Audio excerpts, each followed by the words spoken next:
If you're a lover of textile art, then I'm sure Cas Holmes needs little or no introduction.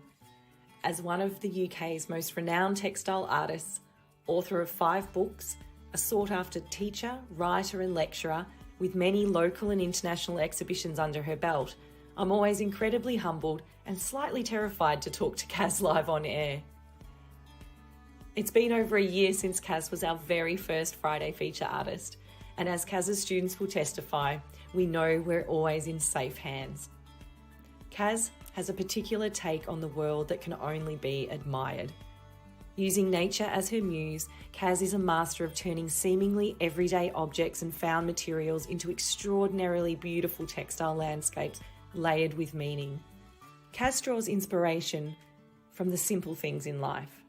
A conversation and a cup of tea shared between friends, a family photograph, a word from a magazine or a book, a dandelion growing from the crack in the pavement. Throughout her books, lectures and workshops, there seems to be a common thread. Cas invites us to re-examine the world at our doorstep, to look with fresh eyes and to see and do differently.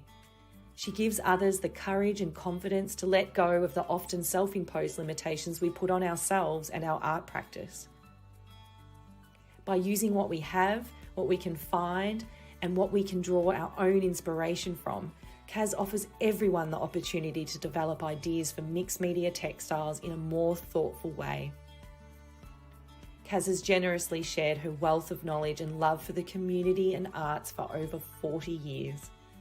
One of the many things I've learnt from Cas is the importance of doing something every day that slightly terrifies you, that pushes you that little bit further to a place of discovery and growth.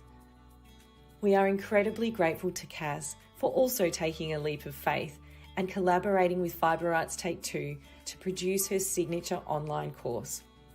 We can't wait to share some of the details about it tonight with you and also get some insights into her new book, Embroidering the Everyday. So without further ado, please join me in welcoming the wonderful Cas Holmes. Hello. Hello. Lovely to see you from the other side of the world. You too. How does freedom feel? We don't know what it feels like. It's interesting to have relative freedom here. I think people are still going cautiously. We're wearing masks, although there's no obligation now. I've been out in the last week, as you probably realise, with the Festival of Quilts and teaching. So it's been the fullest 9 days I've just had travelling and working since early 2020. So it's been quite an interesting challenge entering this kind of new stage. So touch wood, we're doing okay. You know, the vaccine's holding out and people are smiling despite the weather. It's the weather at the moment. Oh, really? Oh, I just hope that it was sunny for you all. And we're in winter here, obviously, so we don't mind so much we mind being in lockdown, but it's bearable in winter. You know, you can sort of snuggle in and you can hibernate a little bit. But if it was summer, I think us Melbourneites would be pretty rocky by now. We wouldn't be happy. Yeah, well, it's just been a lot of rain. You just do something different when it's raining. But the garden's brilliant. It's just gone mad with the water. It's lots of and Derek, my partner, is putting up a greenhouse at the moment in between showers. So it's rain and breaks in the cloud and sunshine. It's still warm, but we've had quite a lot of rain. You probably heard in Europe in the last few weeks. So yeah, it's been a lot of rain. Yeah. Well, you're certainly not alone tonight, Cas. We've got over 80 people watching. Oh my goodness, I always get nervous. Everyone's lovely though. So I'm going to do a few shout outs and please feel free to say hi to Cas and to ask a question. We'd love to hear questions please ask tonight. A question. Yeah. So we've got Vicky. Hi, Vicky. Hi, Vicky. We've got Anne Riley. Hello. Susan Pepper from around the corner. Hope you're doing well, Hi, Susan. Susan. Eva. Hello, beautiful. Hope it's not too late for you, which is good. Oh, here's lovely Madeline. And Noni. Hello, Noni. Must be the lipstick, Cas. Must be the lipstick. To say what I did. I was really naughty, wasn't I? 5 minutes before we were due, and I'm upstairs in my upstairs studio, And lippy I don't normally wear, so I went to the cupboard and got my children's paints out and just put them on my lips. Just before Cass did it, I said, she goes, I'll just grab something to put on my lips. I'm going, you're not going to use paint, are you? And she goes, yeah. So good morning, Catherine. Lovely to see you. Hope New Zealand's doing well. Yeah. Hey, Julie. So glad you could make it as well. Yeah. Janet from England. Hello, Janet. Oh my goodness, there's so many people. Pam, hello. Hi, Pam. Hi, Jenny from Melbourne. We're sending you love. Lorna, how are you? Lovely to see you, Lorna. And Riley. Hi. Fiona. Hi, Fiona from the Isle of Arran. I'd love to know what the weather's doing up there, Fiona. Hi, Andrea. Foster. Oh, that's cool. We have a little farm just around the corner in Fish Creek. That is really cool. So that's kind of local for us. That's exciting. Hello, Susan. Oh my goodness. Looking forward to the chat tonight. Great, Lorna. Me too. Me too. Oh my goodness. We could keep going. I want to make sure I appreciate everybody. Ireland, west of Ireland. I have one of your books. Only one, Jennifer.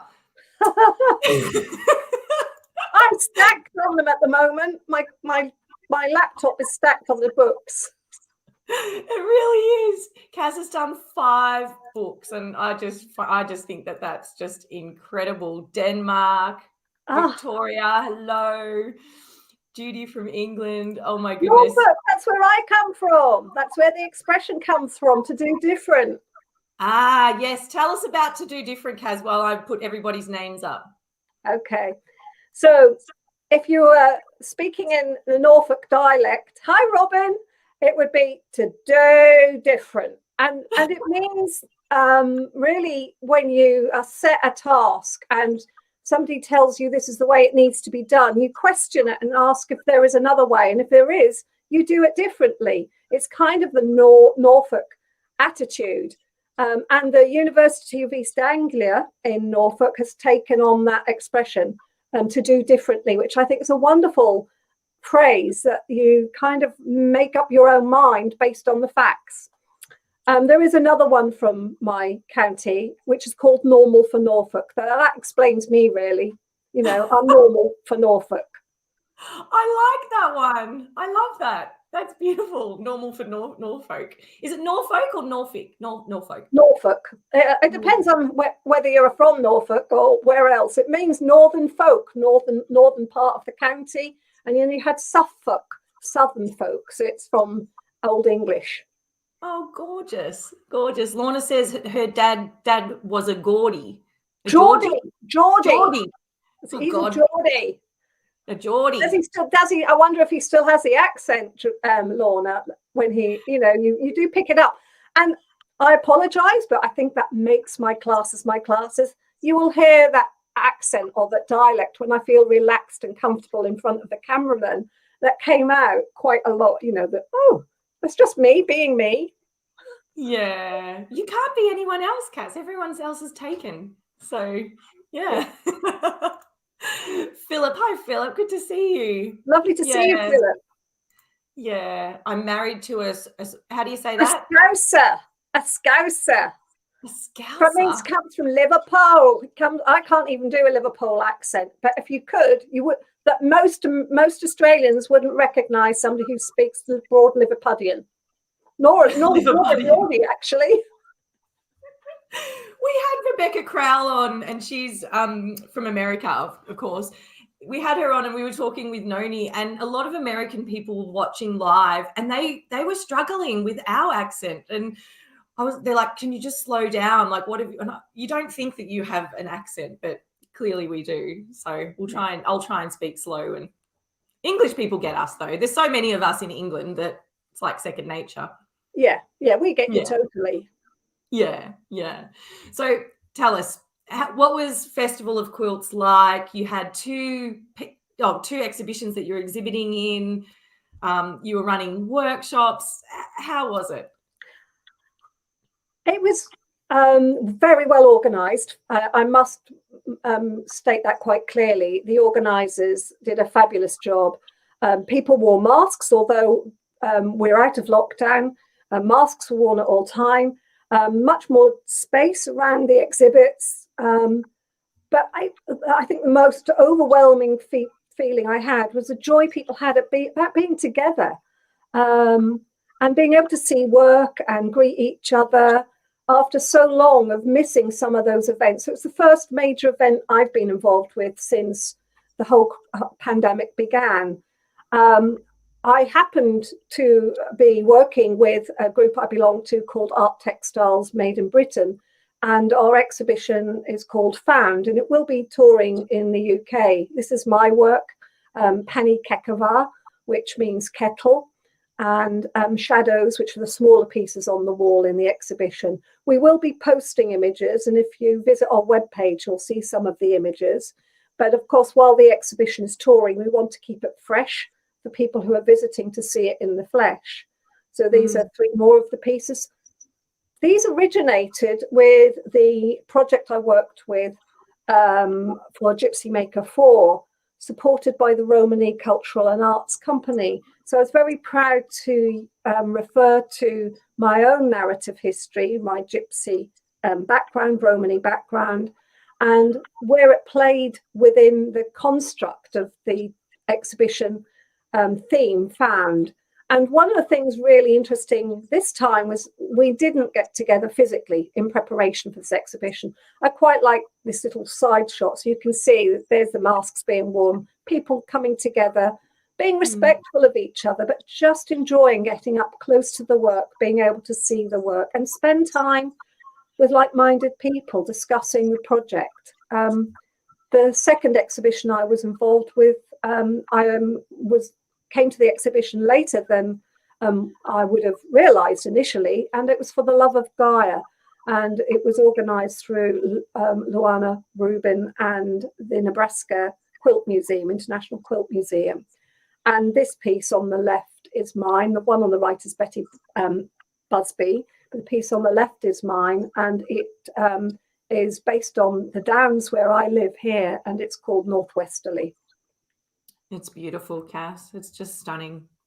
How big is it?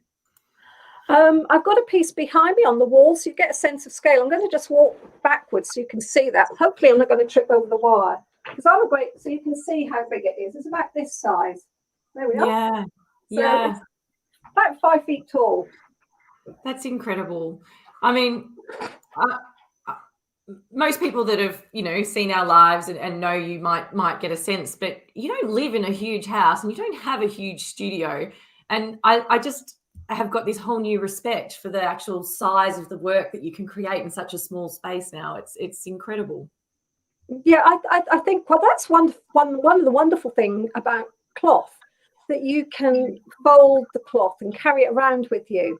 The Japanese are masters at utilising small spaces, yet they can make phenomenally large work.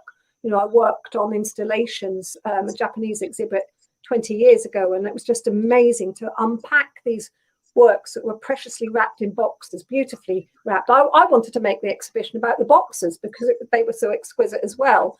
But I also think it could be my heritage, the idea that you put things away, everything has its space. Even behind me, that side, it's terrible. You can never remember which side, this side. Yeah. Behind me is one of the pieces I worked on as part of the course. But behind that screen are shelves, tiny little shelves, only about 4 inches deep, and they contain pencils, pots and dies, and there's a flat table there, so I can work on top of it. So things double up and have different uses.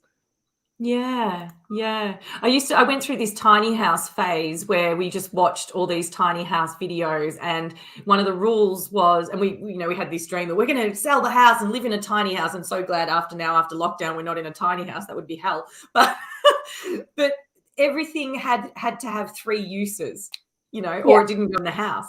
So paint for lipstick, for example. Exactly. Probably more exactly now. Yeah, exactly. Cass, I wanted to ask you how you've seen the Festival of Quilts change over the years. I feel like it's becoming more contemporary, and when I think of the word quilts, like your work doesn't necessarily spring to mind, but it is such beautiful, like it could be a contemporary art quilt. And just wondering what your take is on where the festival's going and how it's going, or how contemporary it's feeling.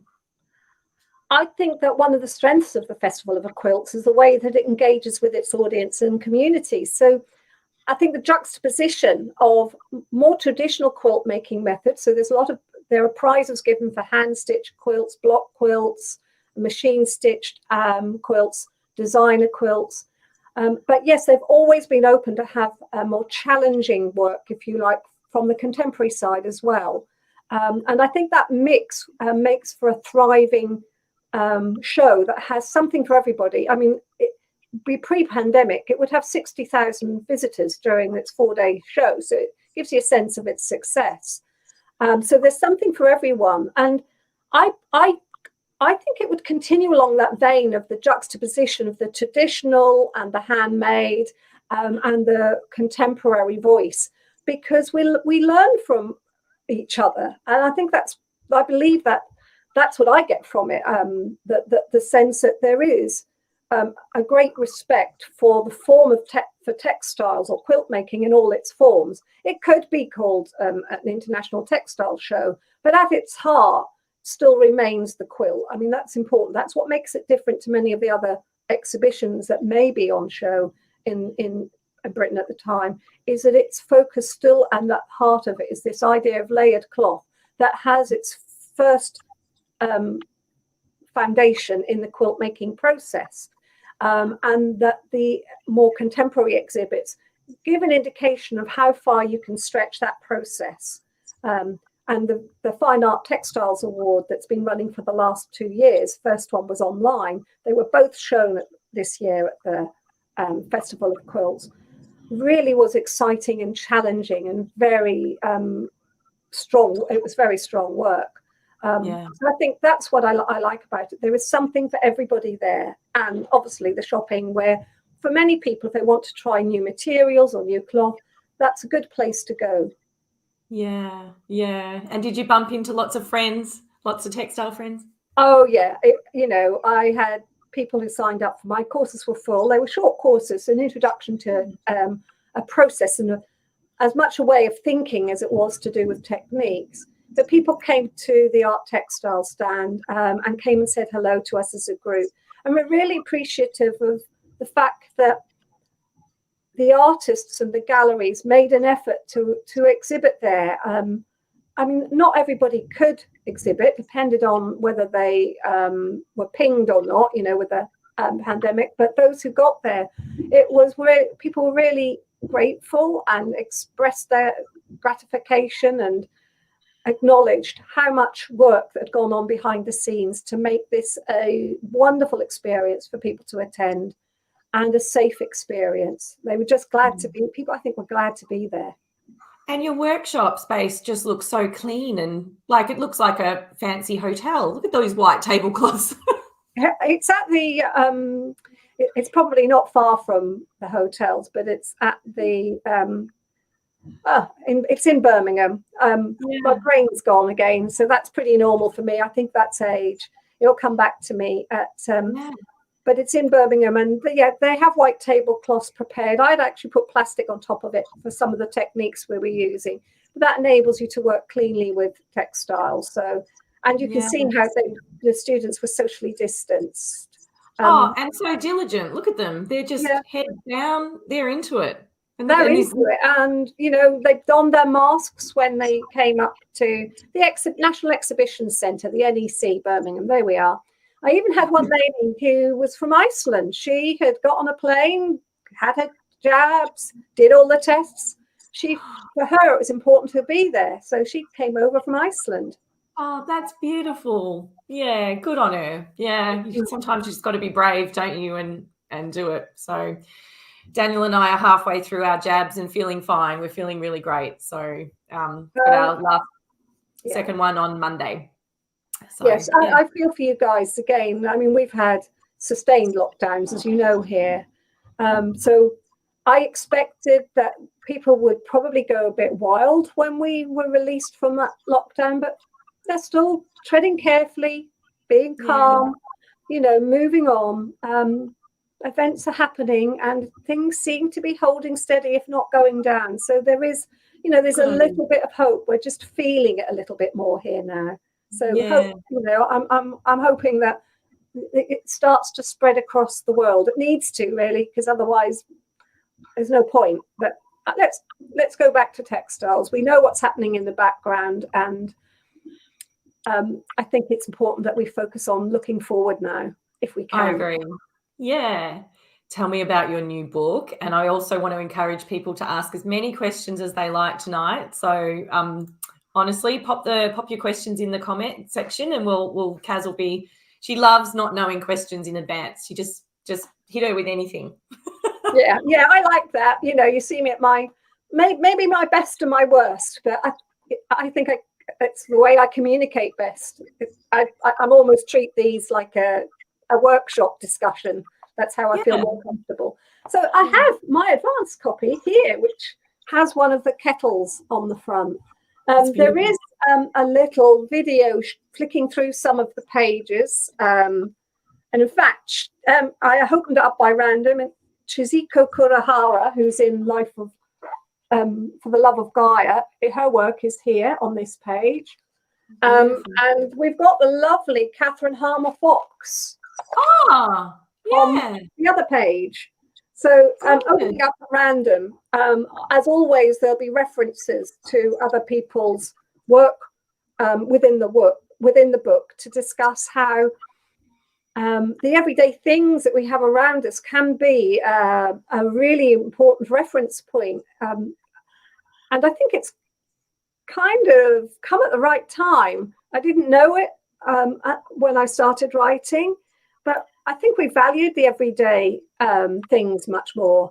And Noni has just said she loves the tea kettle. I think for me it's symbolic. I'm really thrilled with what the designers do with that publication. It's a soft cover, but they've been very sensitive to how they've used the images within the book to tell the story of the everyday things.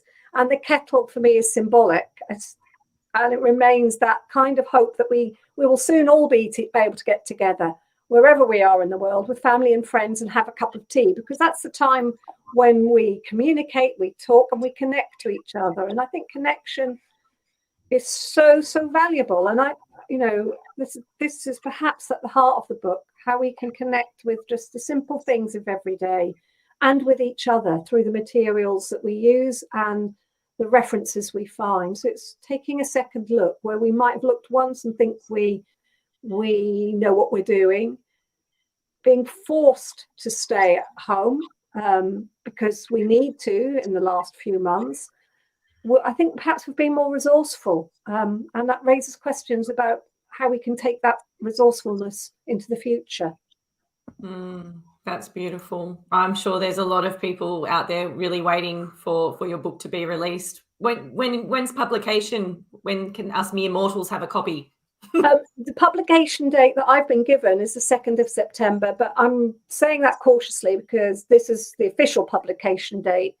But currently with shipping and everything else, there could be delays. And that will also depend on which part of the world you're in, how it gets shipped to you. So that's the given publication date. Some people have made a pre-order, so be patient. And yet it is another beautiful Batsford book. I'm very proud to be a writer for Batsford. I believe they bring out the best in their writers, and they do that in allowing and encouraging our voice to be very present in the book. And I think that's part of the strength of a Batsford book. I don't think I would have ever had the confidence to be here today chatting with you, or to be much more considered in the way I deliver my workshops and presentations, had I not managed to put my thoughts into writing. And that, remember the thing about doing something each day that terrifies me. And even doing an interview like this raises the butterflies in my tummy. But writing a book every day, I'm thinking, am I getting it right? Am I communicating what I need to effectively? And also, honestly, that's really important, that it's not giving too many answers, because that's not what I'm about. It's about us asking questions of our work, and also the questions of how we interact with the world around us. So that's really what's behind my writing. I love that. I really love that. And I'll talk a little bit more about that as well. And as we talk more about your online course, how that leading people and letting them find their own way, but just being there to hold their hand a little bit along that way is very reassuring, I found, when I was going through it. I like the idea of, you use the connection of holding hand. And I think I had a conversation with you over the term of the course. Is something that I brought from my community arts training and my experience of working. Is I believe wholly that artists have the right to make and create work that reflect the things that they're interested in from the world around them. You know, they have a right to develop their own voice.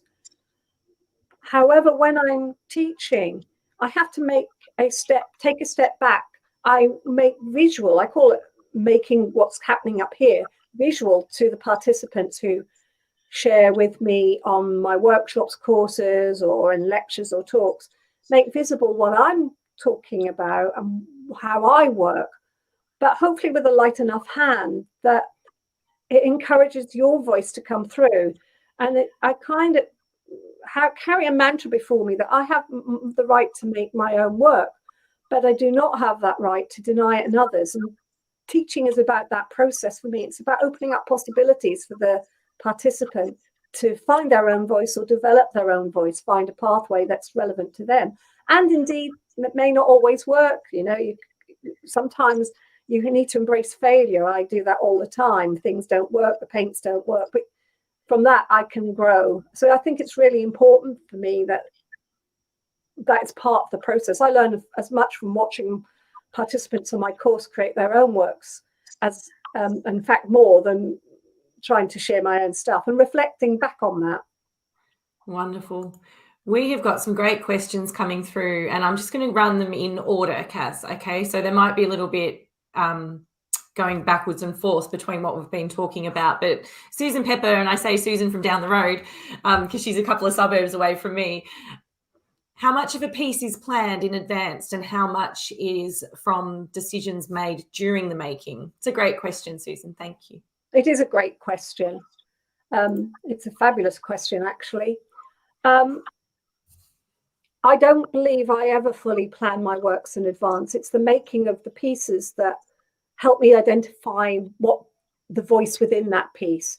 But what always supports my making is observing the world around me, and I do it through a number of means: collages, drawing. Obviously, it's the foundation of everything that I do, but it's part of what I call a reflective process. So keeping a journal, a sketchbook, notes on the wall, but somehow keeping and developing ideas without having a clear direction of where you're going, but following a line of inquiry is relevant to my practice. So I will, for example, we looked at the Gypsy Maker project where I used the kettle. I responded as much to the materials. Some of the materials were given to me by close friends who live in my community. You know, I can remember where the sari silk came from an exhibition I had called Painting with Cloth in the Medway towns. And I had been looking at some printmaking processes, and the idea to use one of the prints, the kettle, as a symbolic reference within all those three pieces was very important to me. However, the materials also define their own direction, so that they will tell a different story. And these three pieces, for me, tell different stories of my own being, if you like, how I became who I am as an artist today. So the one on the far left, the yellow one, reflects the story of my great-grandparents, and they're the images that I have, photographic images that I have are the oldest of the ones I have, and they connect me back to the Romany roots. And Romanis came from northwest India and migrated and travelled through to Europe and finally reached these shores in about the 15th century. The middle one, Rose, so this is called the pied wagtail, the yellow one. There's a little bird at the bottom, and that's known as the gypsy bird because it walks along the road. The middle one is called Rose, and my grandmother, who had roses in her garden, she settled when she married my grandfather, just between the wars. So, and they always had roses in their garden. And roses are symbolic as well of the caravans. They were painted on the vardos and the caravans, and also on canal boats. So they're symbolic motif, roses and castles, on the portable homes of the travelling people. And then the final one, which is slightly different, is bamboo. And it's my experience of travelling, my first big travel in Japan, where I started to build up a broader knowledge of this world of paper and cloth. So that's, if you like, my becoming who I am. So those are the three those are three cultural traditions I draw from. My own arts background, which has a Western and Eastern connection, and then my Romany roots and the stories from my grandmother. Gorgeous. And what a great question. Thank you so much. It's a great question, Susan. I really appreciate that. Do you think that Susan might enjoy one of your books, Cas? Yeah, I think she could possibly enjoy one of the books. We'll think about that one, shall we? There might be one coming in the post, Susan, so just keep an eye out for that. Or I might be in contact with you to give you a little gift. Cas and I did give a little hint to people that we were feeling a bit generous tonight. So it might be a long wait, depending on... It might be a long wait, but, we're in Melbourne. We're used to waiting. It's okay. We're very patient people. Yeah. So fantastic. So, yeah, keep your questions coming in. We'd love to hear more. We've got one here from Jane saying, is your book, apart from being a useful reference book, a how-to book? That's a good question. It is, but I like to call my books a why-to book, not a how-to book, so that the two streams come together. So I think it ties in with the idea of the course making connections. It's how I can use the materials to connect with my inner voice and the world around me. So there is methodology in there. They're not laid out as 12 projects and techniques. There will be processes embedded within. I'll just talk a little bit about a section that might be worth talking about. So I've got a section here called Windows to the World. So we all know about that. So within that, I talk about ways we can use digital technology as a means to communicate and also to inform our practice. And I'll just read this little beginning. The clear glass panel of our window or digital screens both separate and connect our homes to the outside space and to each other. The window as a motif remains a continuing inspirational source for both artists, with a lineage stretching back to the interior and genre scenes of the 17th century Dutch paintings and beyond the German Romantic movement. In particular, especially favoured dark interiors, neither landscape nor interior, but a curious combination of both, as artist historian Lorenz Egner wrote in 1935. So this section looks about how we can make references to the window as a subject, but also from the materials we have in our home. So glasses of, vase. So there is a little piece here, and I talk about how I made it, which has got my great grandmother's face on it, and a cup of a bowl which had my breakfast when I'm looking out of the window. So subject and material, but it's embedded with processes, and of course within them are little techniques, but then they're not laid out as 12 clear projects. It is in the style of tradition. The usual style of a Batsford book is to allow the artist to have a voice, and that the processes that the artists use are embedded within the narrative of the book, so that you can take away from them different techniques and adapt and apply them in what way you wish. So hopefully that's kind of put it in a nutshell. Yeah, yeah. I get the feeling that if you're looking for a paint by numbers, it's It's not. not that. No. No. And I would like to add to that as well that our courses that we create with artists are not a paint by numbers course either. They're very much, although we teach a lot of technique and process, your course is almost like a masterclass, as is Lorna Crane's course, actually, that the message that you're giving people about that discovery and finding their own way and letting the material speak to them, and it's just woven beautifully through it all. It is like a masterclass. Yeah, people are going to walk away with tools knowing how to move forward, no matter what's thrown at them or what they find or what they pick up. Yeah, I think Yeah. that's important. It is about taking risks, and I believe that partly comes from my fine art training, but also balanced with working with other people in many different situations throughout my life. So, you know, if you're working in a secure unit at hospital, which is obviously a forensic unit, it's quite a different experience, say, working with a group of primary children. But each of those situations has informed my practice and the way that I choose to work. And what you made possible for me with this course, and that's one of the reasons I chose to do an online course with you, is that idea of my voice as an artist coming through the framework of what I was delivering.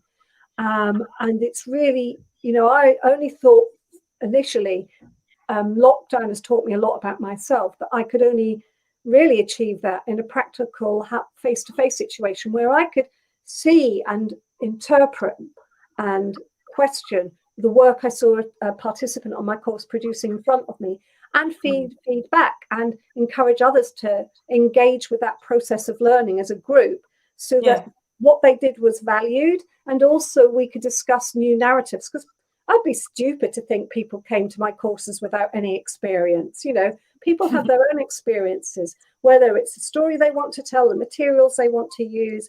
So this is just, as with Lorna's work, it's about, and any of your courses, is about, this is where I am. What happens with that meeting point? How you connect with me, and how can it drive your own work? Yeah, I love it. I get so much out of them. I really do. I always say to people, we don't sell technique, we solve problems. Yeah, and create more though. We do create more. Yeah, there's always problems to solve. Yeah, I think it's always the not knowing that I like engaging with, because if I knew where everything was, if you know, that when somebody, you know, was asked that question, do I have my work planned out and ready to go? Yeah. If I knew exactly what I was going to end up with, I wouldn't start the journey of creating. You know, it will shift as I have that dialogue with the materials, and my own thought processes from engaging with people and place constantly keep that work in flow, you know, call it flow. It's like a painter painting on a canvas, and a piece doesn't work, they'll scrub it out and then work back into it. I think the joy of textiles is that, for me, as a painter, trained painter, I trained in painting. It's the idea that I can expand on that. I don't need to keep within the frame. I can add bits on and take them off and fold and crease them.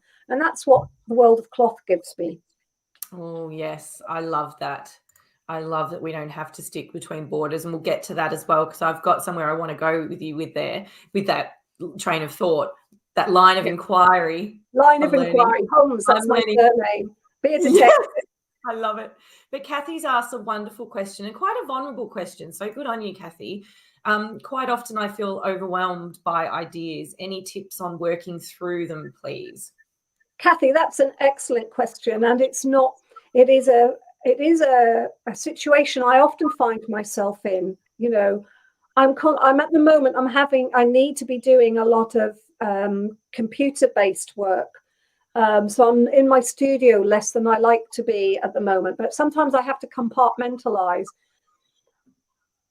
I think before we had the pandemic, I spent a lot of my time traveling, and I saw them as periods of time that I disengaged from what was happening in the studio. So it created a space for me to remove myself from the work for a while. And then when I came back and saw it on the wall or in a different or laid out, you know, a trick I had was sometimes to lay smaller pieces out on clean sheets of paper in my studio shortly before I was going away for a few days for a workshop, so that when I came back, I could look at them with new eyes.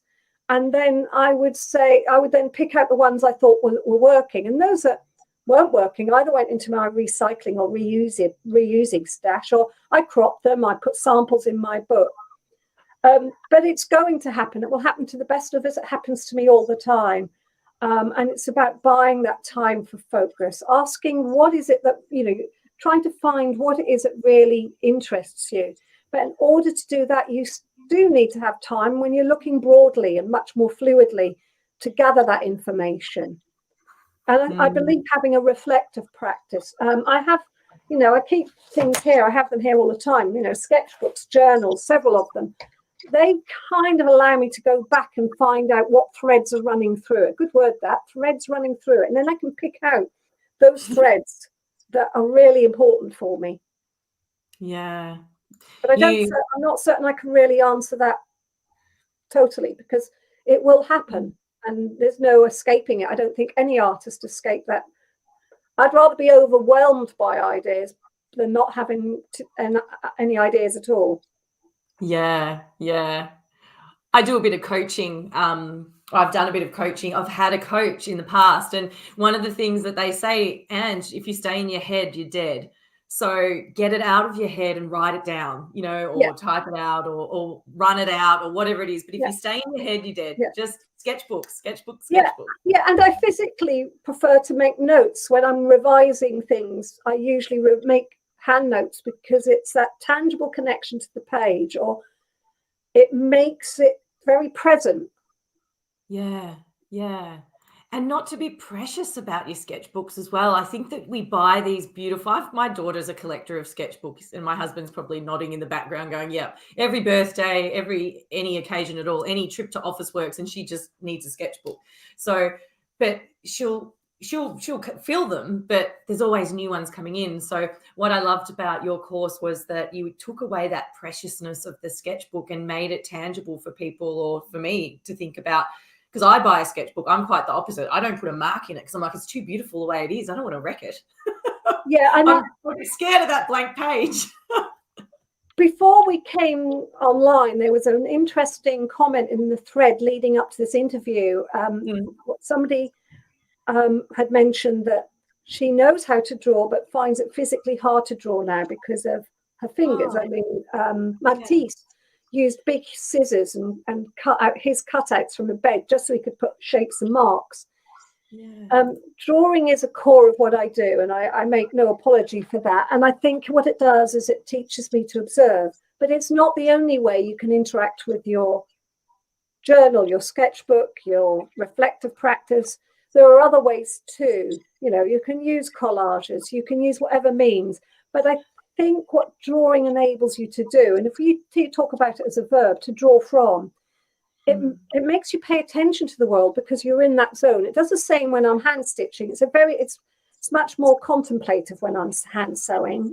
I don't talk about slow stitch in the same way, but I can think about, when I'm hand sewing, I'm often thinking about the projects, or I wonder where it's going to go. But when I'm drawing, I'm totally focused on what I'm looking at or what the drawing is about, and that's what it gives me. It centers my ideas, and that is perhaps one of the tools that enables me to decide which direction my work is going to go in.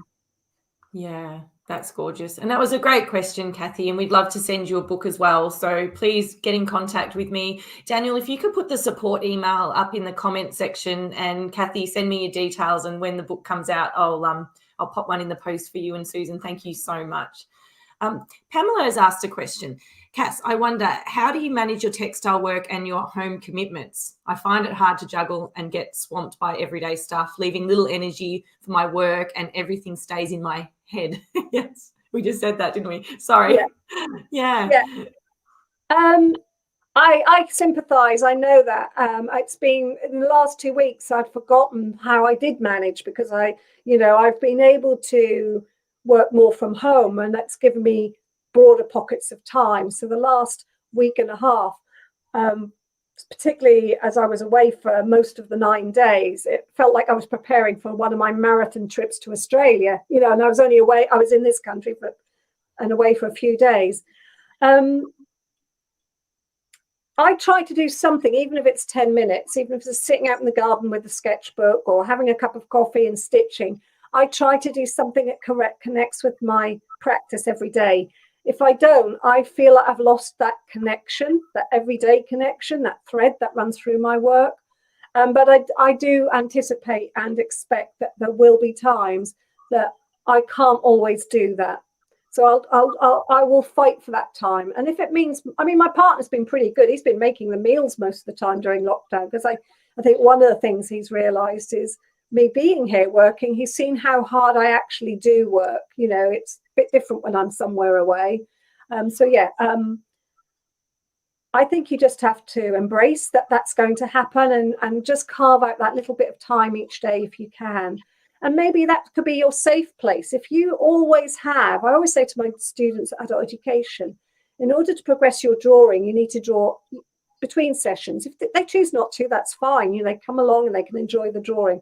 But to progress, you need to make a mark, or you need to engage with your practice several times during the week. So if you create a small space at home, corner of a table, where you always have a sketchbook or a needle and thread, and it's always there for you to pick up when you have your cup of coffee, then it becomes your daily habit. And I think that's really important, because I would arguably say that a lot of artists, particularly in the last few months, have had to find so many different ways of working that they equally may have been carving out time to do that, keep their practice going, and also to feel they want to keep their practice going, because we've had the pressure of the worry and everything else that's coming our way.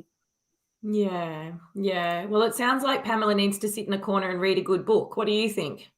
Yeah, could be. Yeah, she could go in the corner and read a good book. I don't know which one we'd suggest to her, but I'm not sure. Hang on a minute. I think I have a picture of one here. This one looks good. That's where you can have your cup of tea, have your cuppa, and do a daily sketch. Pamela, we're going to send you a book as well. Please get in contact with me and send me your address. And we don't know when it's coming, but I've ordered them, and they're when they're published. Cas, I want to ask you a question. We do have extra questions coming through, which is wonderful. Thank you so much, everybody.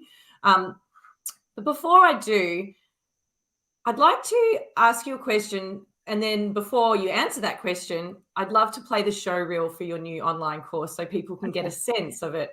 So my question is, and I'd like people to have a think about it as you're watching. It goes for about 3 minutes, and it's really beautiful. I hope you like it.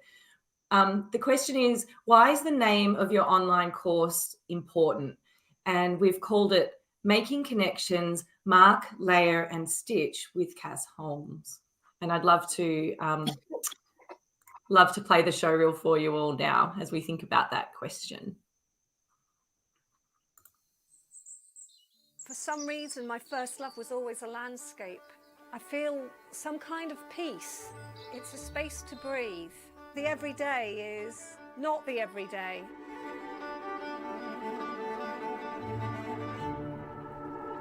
I think I see amazing things in the everyday.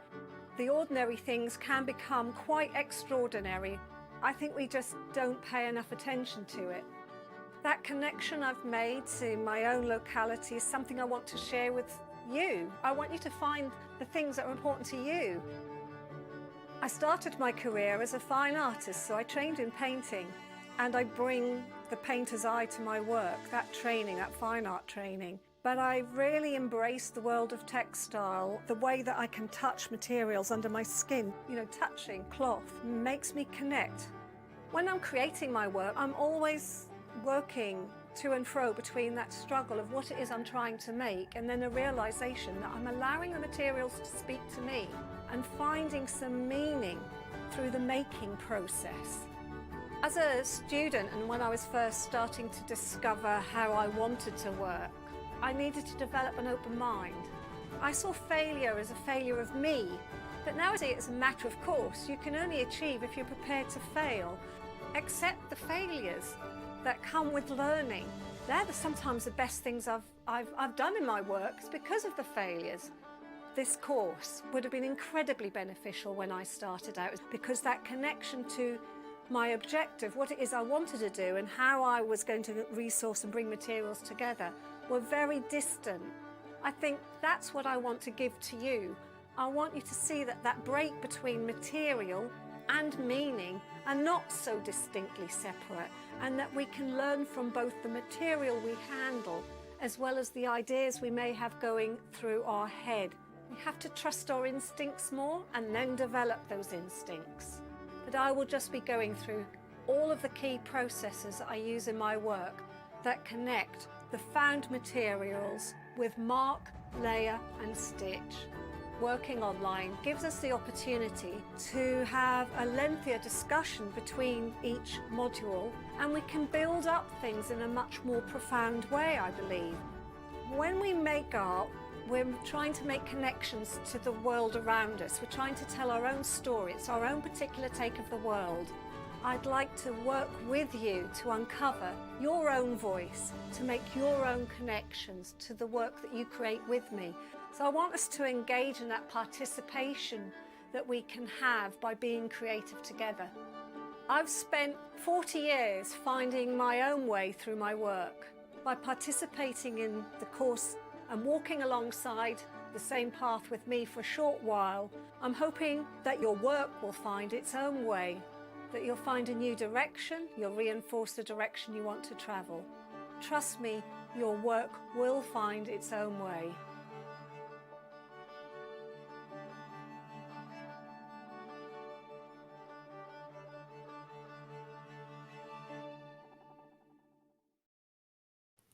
I'm pretty proud of that. Yeah, it's my beloved Moat Park that's kept me sane. It was just brought a tear to my eye because it was early spring. You can see I'm still got my woolies on. It's very green now. There's a fun fair over there, and there's going to be a little music festival in this weekend as well. So, and it gets used for all kinds of purposes, and it's been a great pleasure to rediscover it anew during the last few months. Oh, well, it was beautiful. I really loved pulling that together for you and making connections, mark, layer and stitch. It just, we had a good time creating the name, didn't we? It wasn't the first name we came up with, was it? No, but on reflection and listening to the trailer, I think it tells a lot. I think it perhaps is the most honest one in connection to my practice. Because although meaning is really important, you can only make meaning if you connect to each other, because you need to connect and tell your stories so that they're shared beyond your page. That's what I've always liked about being engaged in a workshop, that other people's voices are present and they add to that joyous narrative, whether it's music or gardening, that's the really important stuff we need to engage with, the creative stuff. That's what keeps me sane anyway. Most of the time it keeps me sane. Yeah. Well, I think a little bit of insanity is fun. Yeah. And I value each and every time that I'm able to connect, either through the screen. I've learned that has its place. Yeah.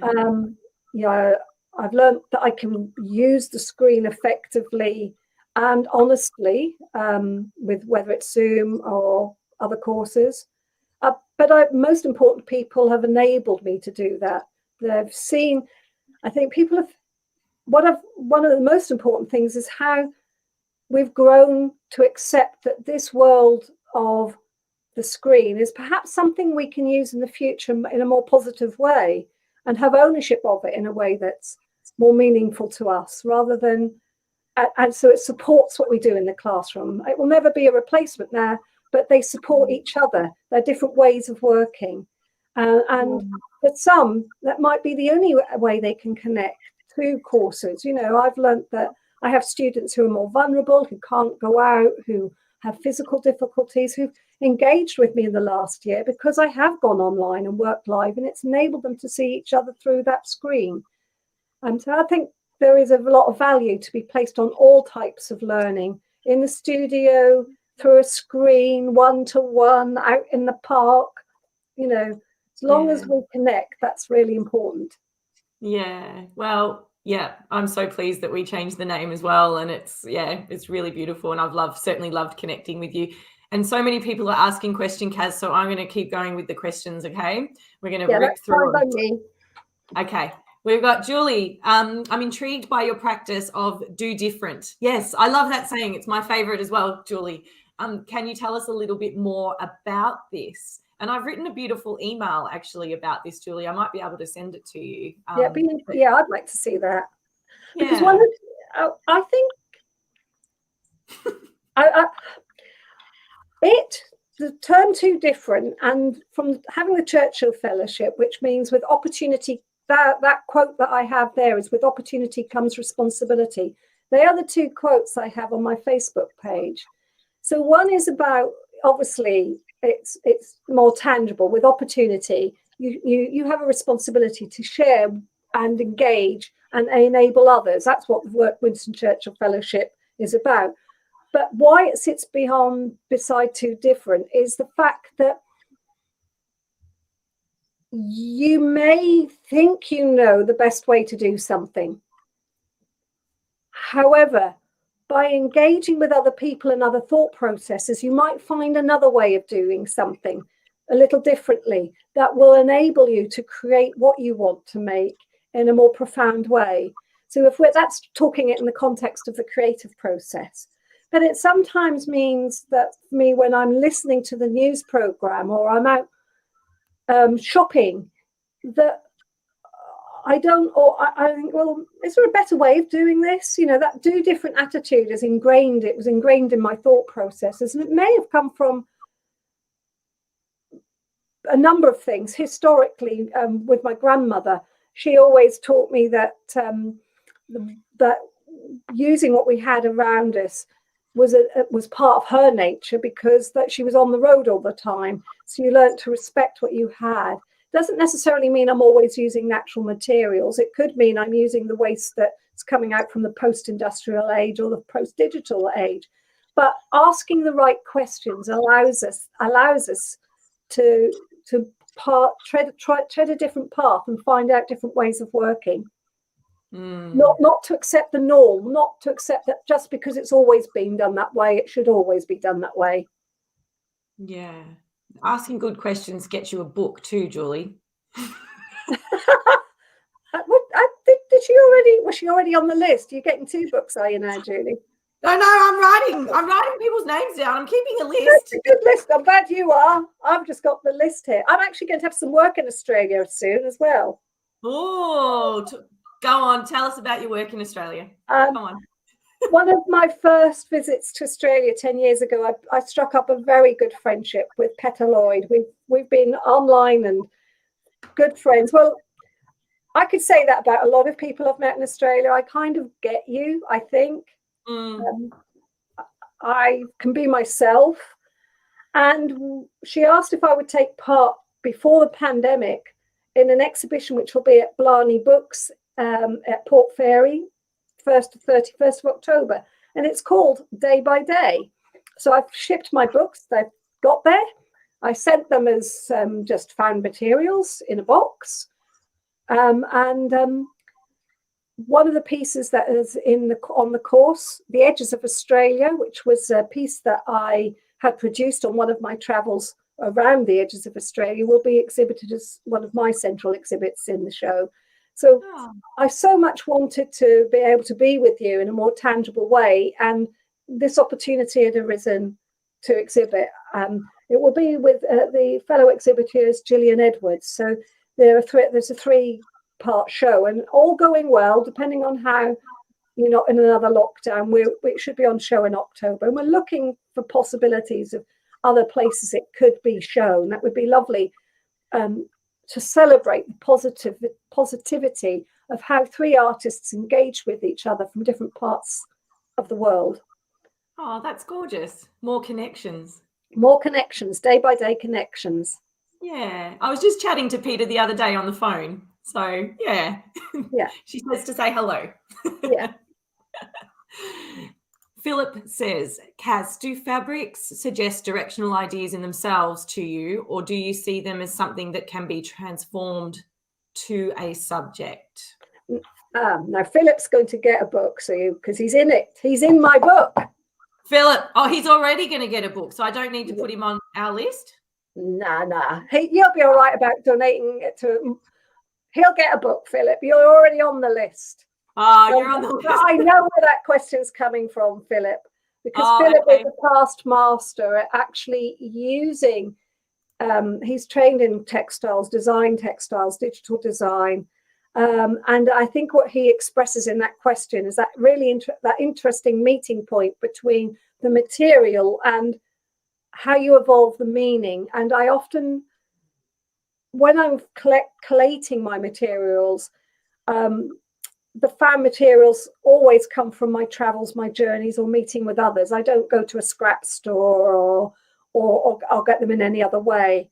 So it's a meeting point between the ideas, the things that I'm traveling through. So the edges of Australia might be a wonderful way of explaining that, or even the dandelion piece that I produced on the course, where I used some of the materials I gathered on that journey cycling around the park to stain the cloth. So I used the physical materials I gathered, but I also had bits of cloth that were given to me during this period of lockdown. Some were delivered to my doorstep, some from my students during the short period of time that I could engage with them in the classroom, which the cloth at the bottom of this is a furnishing fabric which had a floral design that allowed itself to fit within this early spring coming to autumn and then moving through summer and autumn colour scheme.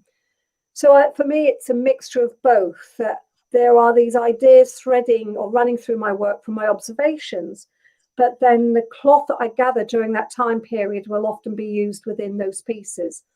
One of the pieces you had shown, which had the words greed on it, and a mixing bowl, used a hospital gown. And I was talking about people taking too much off the shelves. It certainly happened here. I'm certain it must have happened in Australia, that I couldn't get food for that first week. So that was quite scary. It was quite scary. And then the food was delivered to my doorstep by friends. So at least I had something. We would have managed it just being beans and whatever we had in the cupboard. But my tea had run out, and that was devastating for me not to have my tea. But the whole idea is that the materials become part of that painting with cloth, if you like, that they inform the practice. They get changed as I work with them and respond back to them and problem solve as I'm doing that with the line and textures that I engage as part of the elements of adding colour and line and depth to the work. Beautiful. This piece here, Transform, what's that one about, Cas? I remember the creation of that. I wish I had the cup up here. It's downstairs, but was the month before we even had heard the word pandemic or lockdown. It came shortly after I started to do a demonstration at Westdean where I regularly teach, and I borrowed the teacup because I wanted to illustrate how you can use a simple object to draw and to create a symbolic reference in your work, and how it can equally relate to the domestic materials you have around you. So it started as a demonstration piece. But I was sitting at home on the side, and then we had that sudden word of, we need to go into full lockdown. That was within 3 weeks of this course. And it sat there, and I was drinking tea, trying to cope with hundreds of emails and actually going into my mini meltdown myself about everything stopping. And as I looked at it, I thought, well, I need to have something that is gentler and calmer and kinder to me to work on, just as a playful thing. And I think that became a transformative piece, because as I worked into it, it helped me to calm. And obviously I had lots of cups of tea while I was working on it. So it made a connection to how important the domesticity of our daily lives can be equally reassuring and comforting, as much as at times we may well have wanted to be outside. I mean, summer was opening up here. It was becoming the look that we had the most glorious summer, and we were more restricted. So it's that idea that the cloth that we have around us, the everyday cloth that is used as on our tables, the tablecloths, furnishing fabrics, the domestic cloth that sit around us when we're sitting having tea, also are represented in the patterns we see on our teacups and those objects of everyday life. And I wanted to make that was, I think, my first connection at the very beginning, is how I began to think about the symbolic references we have within those everyday objects and how much more meaningful they became to me. It's gorgeous. It certainly resonates with me, that word. It's beautiful, and the colours that you've used in it is just really gorgeous. Yeah, and the text actually was from pages from a newspaper, and I think it was talking about how we're transforming our way of thinking. It had that as a headline. It might have said transform your thinking processes, how you were engaging, and I just love that word, transform. Yeah, gorgeous. Yeah, rather than a negative. Sometimes what I like to do if I'm reading, so occasionally, this is the do different attitude. You might see a heading in a newspaper and it's very negative, but there might be within those constructed sentences a word that's more positive. So I'll take that out rather than the negative. So it's turning the negative into the positive. So, I like to use the odd word, and where they are used, I'm quite clear about why they're being used, because it's evocative. Sometimes they're used as a decorative and symbolic gesture. It's beautiful. I'm just going to pop a few comments up. So Vicky says, I'm so glad that you feel this way because she can't follow a plan. That relates back to what you were talking about earlier about being quite instinctual about your work. Lorna says, threads of consciousness. Catherine was the one with the hands, the disabled hands versus the drawing. So good on you, Catherine. That was a very good, I think you raised a very relevant approach that I think that drawing for me, enables us to engage and look at the world. And there's no doubt in my mind that you already have that experience. I think the very act, like you said about writing earlier on, it makes it meaningful. I just think it makes you pay attention and look. But I've worked with disabled students where I've bulked up brushes with sponges so they could grip them, or they've found other means of applying things to a piece of paper or a piece of cloth. You can find your own way of making that connection. Yeah, gorgeous. Vicky says she's filled so many sketchbooks with experimentation since starting learning with Fibre Arts Take Two. That's great, because most of our artists that we work with, practice every day, and sketchbooks is huge. But you've certainly brought it to a whole new level, Cas, in your course. Jenny asks, I'm not an artist or into drawing. Is this a requirement for the online course that you're teaching? It's certainly not a requirement. I will be honest and say I talk about it quite a great deal, but it might be that you find that there are little seeds within what I state, that maybe there's a process that you can begin to evolve that will support your work. I talk about it through the one that I have most knowledge over and what's most relevant to my practice. So, but I believe I talk about it in a way that's transferable. However, I fundamentally believe in order to express our ideas more clearly, we do need to become observers of the world, and drawing helps us do that. That's just my approach, and to not say that would be dishonest. So that's where I lie. But you certainly don't need to be able to draw to be part of this course. But if it helps you to engage with that inner reflective process, that's the most important thing. Yeah. And Jenny, it sounds like you might need a lovely book as well. What do you think, Cas? Yeah. Yeah. Let's send Jenny a book. Jenny, reach out to me. It feels weird asking. I want to see your first drawing though, Jenny. Oh. I'm setting you a challenge.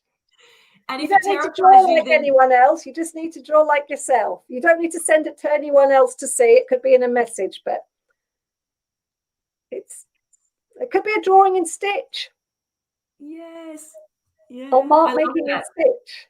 You've been challenged, Jenny. You've been pushed into something slightly terrifying and you must do it. No, I'd invite you to do it. There's a difference. Oh, okay. Yeah, I'm a little bit forceful. Yeah. Yeah. Just ask my kids. My daughter, she'll tell you. She goes, Mom, I really don't want to swim in the ocean. I'll be like, well, then we must do it. And I'll drag her kicking and screaming into the ocean. I hope you're Yeah. not using that as a correlation for this course. Going to drag you screaming into this course. No, we're very kind, and I promise I'm only like that behind closed doors. No, everybody knows it. Yeah, that's fine. No, I just know that there's people have potential. Do you know what I mean? Like I see the potential, and I feel like if my kids let fear hold them back in life, then they won't. Not that I want them to reach full potential. I mean, that's I don't know what I'm trying to say. I just don't want them to live their life in fear. Somebody just asked, it just flashed up on the screen, Andrew, an interesting question about the story. Yeah. I find that my work makes sense to me, but can be difficult when explaining to others what it is about. How much does the story matter to your work? Or is it okay that the viewer brings their own? Ooh, I love it, Claire. I'm going to start with the last sentence first. And yes, indeed, it is okay that the viewer brings their own. I talk about that constantly. This is my story. This is how I tell what I need to do within my work. And these are the tools I use. But that the tools I use can be used in different ways in the creation of your own work and story. And it doesn't need to have a more formal narrative. It might be more abstract. It might be a connection to the cloth in itself. I'm not the owner of your story. I can only make my own story. I love it. Thank you so much, Claire. That was a great question, and I'd love to send you a book as well. So please, I'm writing your name down. Get in touch. I promise I won't be pushing anyone into the ocean. It's all good. Margaret has asked a question, and forgive me if I've missed anyone. They're coming in thick and fast. Do you ever get completely locked up or feeling like you can't get going on things? I'm finding our latest lockdown so depressing and I can't get myself out of this funk. Any suggestions to break it? I'm not certain I can really answer that. I think we've all gone through that period. You know, there are days. I think my way is just to go out for a walk. If I was speaking yesterday with at a meeting at 4, I had to toss up whether I want to do a drawing or go for a walk, and the walk won for me, to get out in the fresh air or speak to a good friend on the phone. But also needing to embrace that there are going to be days like that, and sometimes they're going to be worse than others. I don't think there'd be any of us who haven't gone through that funk and that depression, and it's been a big problem in the last 16 months, generally, for everybody. Sitting and drawing, watching a good film, reading a good book, and I would say the words that I often use in my workshops: sometimes just be kind to yourself. If you're going through a hard time, don't make it harder on yourself. Enjoy your best cup of tea, have a chocolate if you want. And I know it can be deeper than that, but I'm not qualified to make any further suggestion. But these are the things that I do. Yeah. One thing that really helped me, Margaret, when I was in a bit of a funk, I think it was during our first big long lockdown. It was hard. I just turned off the news. Absolutely, yeah. I turned off the news. And I just focused on what I could control, and I couldn't control anything that was happening globally within the neighborhood. I just could focus on what was happening in my 4 walls and what was happening in my head. And to do that, I just needed to block it out and have a laugh. Watch some funny. Just bring some laughter. And it just, that's a habit as well. Focusing on what you can control and just having a bit of a laugh. So yes, it is. Hang in there, Margaret. Reach out. We'll send you a book, sweetheart. When starting out on my journey, or on your journey, did you have a circle of creative friends? My connections are within the groups I belong to online. I have a few friends, but that I can share my work with and chat to bounce off ideas. Is that important? I think Great. I think it's essential as part of a reflective process. And I'm fortunate that I have evolved a friendship basis in different ways. So I belong to a group, Art Textiles Made in Britain. So we will, although we haven't been able to get together, we often have had Zoom meetings. They're not been about making, they've been about the work we're producing. So if we've had any questions or challenges, we've chatted. I have a local friend who I go for a walk with regularly, and we just pass the time of day. And sometimes we'll talk about what we're doing creatively, which has been really valuable. But it could equally be, what's going on in our lives, how our family are doing, and equally the friendship base I have with over the world, people I've been able to talk with most honestly. And I have needed to do that like anyone else. That's been incredibly important as part of my practice. My partner is usually, I can tell from his expression whether a piece of work is going okay or not anyway. Yeah. So yeah, I think it's really important to have friends who get you. That's I think important. Get you and your work, who will be honest with you and not just, oh well, that's another nice piece. You want somebody who, when it gets tough, they're going to be tough on you. Yeah, exactly. You don't want lip service all the time. No. Sharon, I'd love to send you a book as well. Please reach out. How many are we up to now? You're going to be out bankrupt at this rate. 7. My husband's in the background going like this. Talking about faces that tell it all. Should we put him on the screen, Daniel? Look at his face. It's too much. It's too much. Who cares? Let's have a bit of fun. Jennifer has asked, hi Cas, how do I stop my brain creating throughout the night? Oh my goodness. I keep thinking of great ideas and I cannot go back to sleep. Sounds like me. Even when teaching, I can't keep thinking of other ways to push each of them. My brain doesn't seem to stop. I know that feeling, Jennifer. One of the things that when I've needed it less, strangely enough, until last week, needed to do it less during lockdown, but I keep a notepad and pencil beside my bed so that the act of writing means normally I can then switch off and go down because I've got it written down and I'll remember it in the morning. So I've gone through that process of, so I don't forget it, because I think if my brain's overacting, it's because I'm worried I'm going to forget that good idea. So if I'm awake, because keeps me awake, I write it down and then I can sleep better. That's just one of the things that I do. And if it really is bad, I just get up, make a cup of tea and read a novel for a little while. But I know that feeling, and I think there's no way of managing that.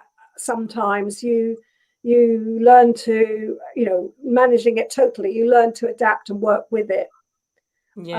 So that's, I think occasionally, I felt that at the beginning of, before I went to Festival of Quilts, there was a lot to think through. So your brain does churn. So go for a walk. Have a good walk during the day if you can, or a cycle, get some fresh air helps as well. But do something that allows you to switch off just before bed. All the good stuff the medics keep telling us. I just tell myself, I've just sort of repeat a mantra in my mind now. I just say to myself, there's nothing I can do about it now. The best thing I can do for me is have a good night's sleep. I just keep repeating that over and over again. And you know what else helps, Jennifer? A good book. Oh no, poor Daniel. Jennifer, reach out. Let us know your details. Hey, we could kind of be like Oprah. We're kind of, you get a book and you get a book. So, Cas, Lorna says, I do my best work at times from 3 a.m. and stream a flow, either by writing or drawing on a huge scroll. Brilliant idea, Lorna. But Lorna lovely, I've seen the size of your studio. I'd have to just have a roll of toilet paper going down the stairs to write on. Cas, I love that you have such a great sense of humour, and I love that shines through your online course. And I really do. I have had so many belly laughs editing your course. I've been sitting in the office where I just showed my husband where we have our little editing suite, and I will just laugh out loud, and Daniel coming in and goes, "What has she said now?" Yeah, one bit we edited out. Yeah. I wanted to ask you though, on a serious note, why is it important to have a sense of humor when you're a creative, when you're an artist, when you're in that flow? Again, I think that comes from the connections I've made through community arts practice and being with a lot of people. It's about creating a safe place where people can feel they're relaxed, and once they feel they're relaxed, then they can interact usually in a more dynamic way with their work, and know it's okay that they're going to be testing themselves. It doesn't mean that what you're doing is any less serious, but it allows you to have that light relief at times. And again, working with often some trouble. I'm a trained youth worker, so I've worked with troubled young people and in the health service with young people who have had eating disorders, as I said, within the prison service. So it's been my way of presenting myself as unthreatening as well, I suppose. I don't necessarily think that was going through my mind, but a smile and a laugh will get through a lot more layers than starting off too serious. There are times you may well need to be serious in a presentation when you're doing a student crit. Maybe that really you don't want to be laughing all the time. You want them to see that what you're doing is serious. But serious application of your work doesn't necessarily mean you have to take yourself seriously all the time. Yeah, that's beautiful. I'm just circling back, and there's been so many questions. Thank you, everybody, so much. Noni has actually just offered to be a mentor to someone. How beautiful. Isn't that gorgeous? So would you like a mentor? Really happy to chat to you with these difficult times. So I think that relates back to Margaret. So Margaret, reach out to Noni. She's a wonderful, wonderful person to speak to. She's so beautiful. And it is very relevant to have a mentor, whether it's about your own creative practice or in different parts of your life. I have been mentoring during this other students while I've been in the last few months on different courses as well as teaching. So, and I've been mentored. I've had the experience of being mentored in the last 2 years. So I know how valuable it is. So you can never stop learning. It's a really generous offer, Noni. Yeah, thank you, Noni. I have done a couple of Cas courses and was convinced I couldn't draw, but through working with Cas, I have overcome my fear, yes, and can do enough of my sort of drawing. That's gorgeous. Well done, Karen. Thank you, Karen. I recognise you being on my courses, yes. Thank you, Karen. That's really, I think we it's about you drawing in the way you want to draw, and nobody needs to look over your shoulder. I just find that it's like a writer writing down their ideas for a book. Without that tool in my hand, I'm bereft of the prime means I communicate with the world around me, and the world communicates back to me. It's like my first responder, if you like. It's how I first respond to what I have around me.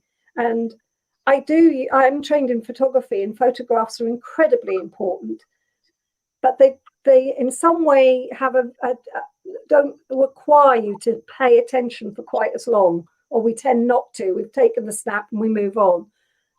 Drawing just makes me sit and be of that place and be more aware of what's happening around me. Yeah, beautiful. Cas, we've been going for almost an hour and a half. Are you happy to do a couple of extra questions? Yeah. Yeah, okay. Karen Phillips, Cas, do you work in a series or have multiple pieces on the go, or do you go deep into one piece at a time? I have several pieces on the go. Inevitably, sometimes there'll be pieces that are revolving around a course I'm teaching, or I'll have larger pieces that are being progressed while I'm developing an idea for other works. So I'll always have works in different stages of revolvement. And one of the benefits I find, and I think that happened because of my working as a community artist.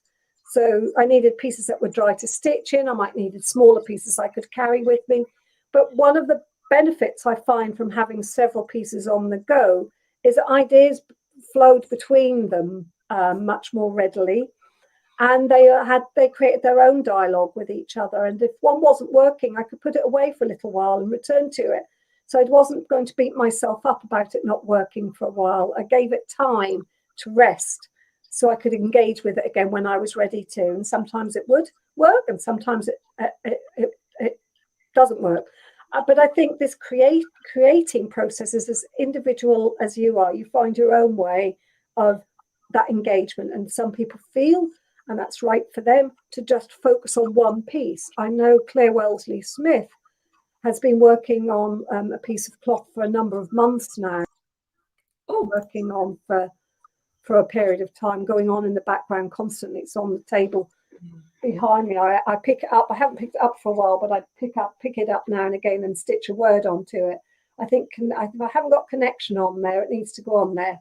So I need to check. So any good words that come through the screen, that's one of the tools. It's any words that I pick up that come through the screen that talks about us connecting to each other goes on that piece. Yeah, gorgeous. Sorry, I accidentally kicked you off the broadcast there for a second. Sorry about that. Oh, that was a great question, Karen. Thank you so much. Please reach out. Would love to send you a book. Daniel, stop shaking your head. I think we're going to get through all of that. I'm going to get a divorce now. Just kidding. Hello, Miriam. Lovely. Yes, friend connections are so important. So lovely to see you popping in here. Thank you so much. They are. Yeah. Joanne, you've missed how to join the course. So the course will actually be open for enrollments next Friday, Friday afternoon. So if you're in the UK, you'll wake up in the morning and enrollments will be open. The 13th. It's the Friday the 13th. I didn't even think of that. Yeah, and it's my mum's birthday, so that's exciting. And it's my friend's birthday. Ah, there you go. Connections.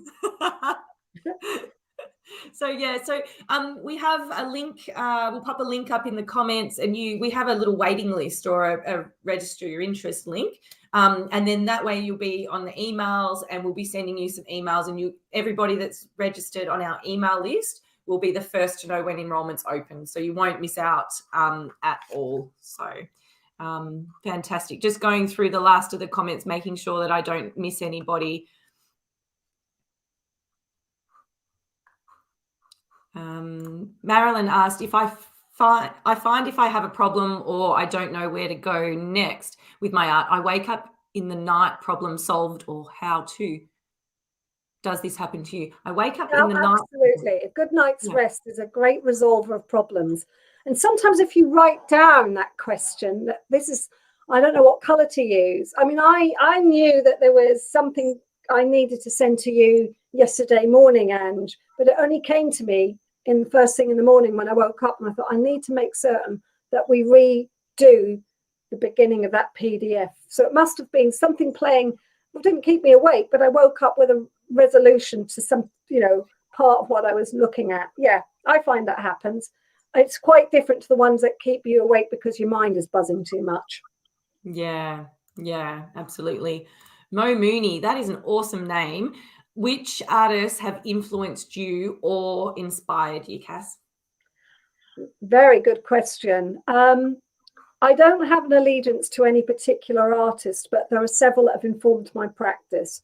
So very early on in my childhood, I grew up in Norwich, and there was a movement called the Norwich School of Watercolourists, and they informed the Impressionists. So that was the first time that I had seen a landscape that could be painted in a way that wasn't traditional. And this was in the late 17th, early 18th century. You had Cotman and Crome. Cotman watercolours are named after John Sell Cotman. So that idea of connecting to the landscape and what they saw as by painting on plein air and creating the atmosphere in watercolour and oils, but not all of them are as open as Crome and Cotman's work, but there is this different way of looking at the landscape, more Turner-esque, because I like Turner's paintings as well, and the way they express the idea of landscape. A lot of Japanese artists or artworks, so the processes of using paper and cloth has informed my practice. So there are so many artists that have informed my work from Japan and India that I can't name them here. The Sutherland, John Piper, British painters from whose main body of work was between the wars, but they were also war artists, and a lot of them used military paint because there wasn't the war available. And I would be here for another 3 hours if I listed a lot of the textile artists that have informed my work. But there's Joan Schultz, wonderful Joan Schultz. I love her attitude, her connection to poetry with her work.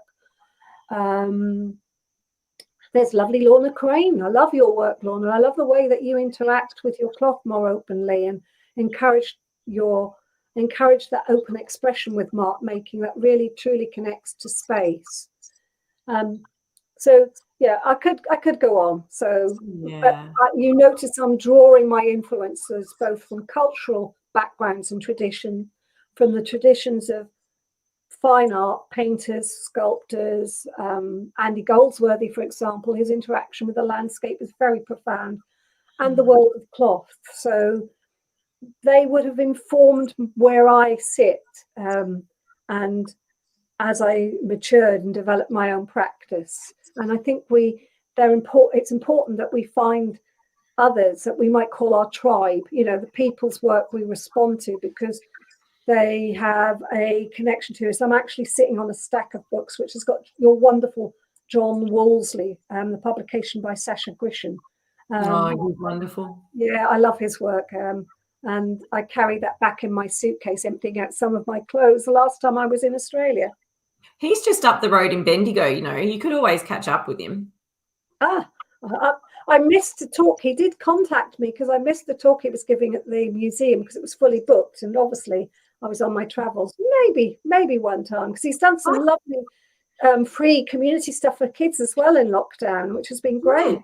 Yeah, and I feel like he'd have a really beautiful sense of humour as well. I could just see you guys connecting. Really, really could.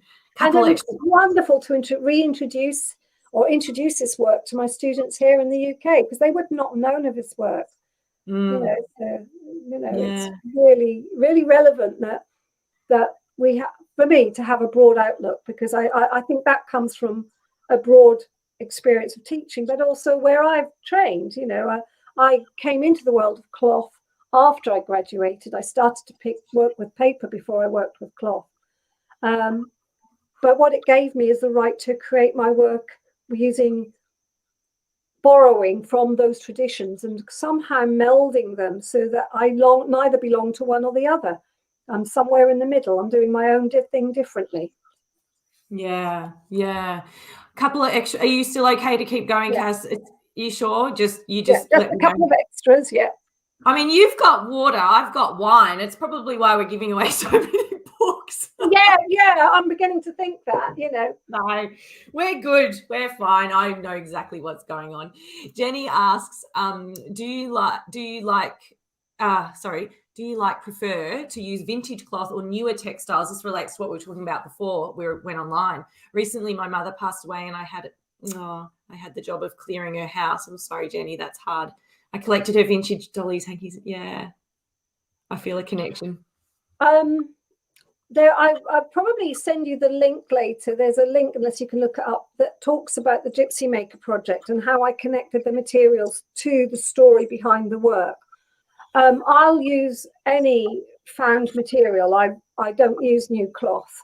The only time I use cloth that is not plant-based, i.e. linen, cotton, flax, is if I'm using things to express an idea. So I have sometimes used synthetics or shears because I've been looking at ideas connecting to the spaces between the window and the outside. And they are post-industrial, they still come from waste sources. They've been thrown away, given to me in a charity shop. So I will use them rather than them go in landfill. But they also express the idea about the things we have in our windows to separate us, other than the glass, the visual separation we have. So if you look at my books, you'll see I've used synthetic materials that happen to be waste. Yeah, But gorgeous. very rarely, can't remember when I last purchased new cloth. I don't think I ever have in the last 35, 40 years. I've never purchased new cloth. That's awesome. Only my underwear. Even the clothes I'm wearing are repurposed from a charity shop. That is awesome. Yes, you can recycle everything except for underwear. There you go. Hot tip from Cas Holmes. That'll be the next quote to come out. Oh gosh. Well, we promised people, Kaz and I were chatting before going live tonight. We said, you know what, we want this live to be really uplifting. People might be feeling a little bit down. They're back in lockdown here in the Southern Hemisphere, but we just wanted to uplift everybody and give everybody a little bit of love tonight. So I really hope that we have. It's great. So Pam, I'm so pleased. Yeah, I've enjoyed the conversation too. Thank you, Pam. Thank you, Pam. I haven't been continued to scroll down, but this is quite an interesting question and something that I'm certainly interested in as well. Sharon asked, she's recently been to textile exhibitions and immediately see in the work kettles, cups, and recognises the ideas and influences from your work, Cas. So how do you feel about that? And do you feel like that it's copying or it's not a true... I personally don't think it is. I think it's quite probable, and they're the everyday things we have around us. So why would other people not be creating work that reflects those everyday things? And there are a number of other artists who will make those sort of references as well. So what I make or my references are not unique to me. I think that's the important thing about everyday. My references are not unique to me, but I think the way that I work, my particular hand on the cloth is perhaps unique to me. But it does, why wouldn't other people want to use everyday domestic materials in that, or everyday domestic references in their work? Yeah. I think if it's a good idea, we know that, don't we, Anne? If there's a good idea, it's quite likely somebody else will have it in quite independently at the same time. Oh, and what does Lorna call it? Lorna's favourite word, synchronicity. Yeah, or synergy. There's a synergy, synchronicity. Yeah. I think we have had those references because it's echoing where we are. We've been looking at things just around us. We've been valuing them more. So, but I do understand this thing about uniqueness within your work. And I don't think the uniqueness comes through the subject matter. It comes through the way you handle it and what you do to interpret it. I love that you don't hold on to things too tightly, Cas. That's beautiful. Yeah, I don't have ownership over people using whatever they want in their work and whatever references. I'm just part of that bigger story. Yeah. And your work is uniquely yours. You can't walk past one of your pieces without going, that's you. That's the essence of any true artist. I feel like they're ingrained in the work. You can't, no matter how hard you try, replicate it. Yeah, Pat asked a question about photography as a replacement for drawing, and I think you answered that earlier within the talk, saying that drawing makes you slow down and connect more with rather than the photography. But photography is a great way to reference back. So, and Pat, I totally understand where that fear of drawing may be embedded from a Western perspective. We actually start drawing without thinking about it as children, and then someone tells us it's not good enough because we're not going on to do an exam, or we've got to do a proper subject and that's not going to get you anywhere. We all know those tales, either meant kindly but not necessarily translating kindly, and we lose our confidence in just making a mark for its own sake. And if I can encourage people to see that drawing is just like dancing or digging a garden, it's just something you can do, and you can do for yourself, and remove your own judgments. I think that judgment comes from you worrying about what other people think. Once you stop worrying about what other people think and do it for yourself, the practice will enable you to engage and improve. I know I'm passionate about drawing and what it gives to me because that's what I do. But I think in a visual world it is still an incredibly useful tool. And it is the tool of visual arts, in my opinion. It's an essential tool. But I'm not going to beat people up if they choose not to. What I would like to do is encourage them to find out that they can do it. Yeah, beautiful, Cas. I'm going to ask one last question and then I'm going to let you go. And I apologise to any questions that we haven't got to, but poor Cas. I know you can talk. You love to talk, but 2 hours, almost 2 hours is pushing it. It's getting to the stage. I think I need to have a coffee break and go. I need to go down and do a special project for you if I can get into town to a coffee shop. Oh, yes, you do. Yes. I love a good bonus. Actually, can I sneak in a question because it sort of relates to this conversation? We were chatting the other day about, because sometimes we always get a lot of questions around online courses about, well, how long does it go for? What's it an equivalent to? And your online course, you're talking and instructing actively for over 8.5 hours. It's big. Bonuses. Yeah. It's really big. And then we're going to have live Q&As just like this, where we're going through the course and people can join and ask questions. And there's eight weeks of ongoing engagement with you through a private Facebook group. Sometimes when people go, like when I think of 8 hours, Cas, what's that an equivalent to in terms of a physical workshop? Because you wouldn't actually 10 days. 8 to 10 days. Yeah. Because when I'm teaching you, I would demonstrate in short spurts of about 10 to 15 minutes. And then you go away and you will apply that experience. So I would then be able to see what you're doing, which is what your online engagement gives. Teaching is a partnership between the participant and the person who's in the fortunate position of being able to share their skills or in a workshop. So you could not be creating something if I was standing in that room with you for 8 hours talking solidly. You need to go away and assimilate what I've said. But what also, I would think it would be reflected in all your courses, that's why I chose to be engaged with it, is the way that they're presented. And I've seen other tutors effectively deliver it in that way.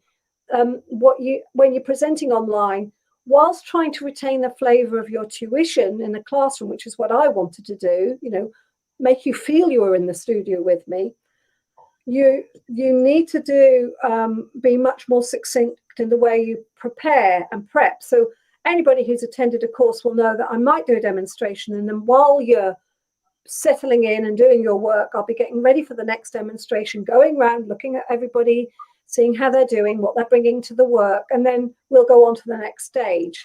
So there might be 3 or 4 shorter 20-minute presentations during the day and a summation, usually on the second day, about where we've gone and how we're moving on. And I believe that within the course, you're actually getting at least 10 days of tuition. I mean, I know how much time behind the scenes what we've both put in to developing this course, which if I was in university, that's a year's preparation for me. It's taken that amount of time. Yeah, it's not quick. Yeah. But, I mean, we talked about this 8 months ago, didn't we? At least 8 months ago. At least. Yeah. And it was brilliant. You've done such a brilliant job, and I'm just so humbled by everything that you've done, Cas. And Trudy, just one last question from Trudy, because she's been waiting. Is there a piece of work that means more to you than others? It's like choosing a favourite child, a particular piece that you may be more attracted to. I've got it here. Oh, okay.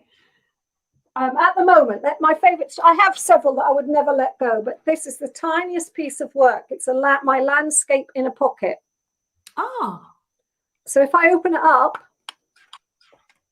and it says Cunningham, that was my grandmother's maiden name, and it's one of a series of 10 of books I created called Landscapes in a Tin, and the pages are an index from a book which are of landscape painters from 1780 to 1870. And there was only one woman represented in it. So in the book is the forest, the woods, not far from where I lived. And right on the front, you probably can't see it, is my grandmother in her caravan. So I know, for various reasons, because it's transportable, because I can carry the thing that matters in my pocket closest to me, it's probably one of the ones that's my favorite. The other answer to that would be, if this house was on fire, I'd run out with every sketchbook. Derek could take care of himself and nothing else would really matter because I've got no animals in the house. Yeah, you cannot forget Derek. And we know where your animals are because you dug them up the other day. Yeah, yeah. But my sketchbooks would be the things that I would gather as many as I possibly could. That's how important they are. They are actually more important to me than any singular piece of work. You mentioned that in your course. You do. Yeah. You mentioned how precious they are. So, because they're about a train of thought. And I'm talking about a sketchbook as not a physical object, it's about point of reference. It could be a storyboard wall, or it could be any way you keep your records, but a tangible physical record, not something just kept on a screen or in a computer, something tangible. And I would grab as many of my sketchbooks as I could if my house was on fire, because that's my lifetime's work and my ideas and my connection to the world. Wonderful. That is so beautiful. Cas, well, we have certainly put some smiles on some people's faces. I'm sorry we haven't been able to get onto every single question, but, Claire's had a laugh out loud. We're so pleased.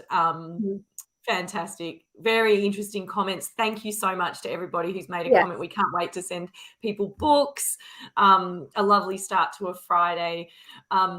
We usually play, or we will be playing, a little video at the end now. So please make a comment and thank Cas for her wonderful, wonderful generosity. It shines through everything that you do, Cas. You're an amazing human, and we're so lucky to have met you and worked with you and share you once again with this beautiful audience that we have. So thank you everyone for tuning in as well. Any last words from you, Cas? Stay safe, everybody. I'm certain we'll connect again in the future, physically as well as through the screen. Missing my Australian colleagues and friends dearly, and hopefully be with you in a real space soon. But I look forward to meeting you sometime in the future. And thank you to the Fibre Arts Take Two team for making this possible. You're most welcome. We couldn't do it without you guys. And you were our very, very, very, very first Friday feature artist. Yes, it was I had a phone then. Yeah. I feel like we've come a long way since then, but we couldn't have done it without you being so brave and going, I'll give it a go with them. Why not? So thank you. I appreciate it. That's an attitude. That's the do different attitude. Don't worry about what will happen. Just give it a go, because people will respect you for giving it a go. You're a country of giving it a go most of the time. Yeah, we are. We need to remember that. I think we do need to remember that. So. Yeah, you give it a go there. So give it a go. We'll get through this lockdown, everybody. If we can get through just having 3 months out of the last year out of lockdown, you can do it. These white poms can get through it, Well, I meant white in skin. I wasn't making some kind of... Sorry, I need to parrot. I just realised what I said. I'm talking about can you see there's no sun on my skin? It's grey and wet again. We know what you're talking about. Thank you, Cas Holmes. We love you. Bye. See you later.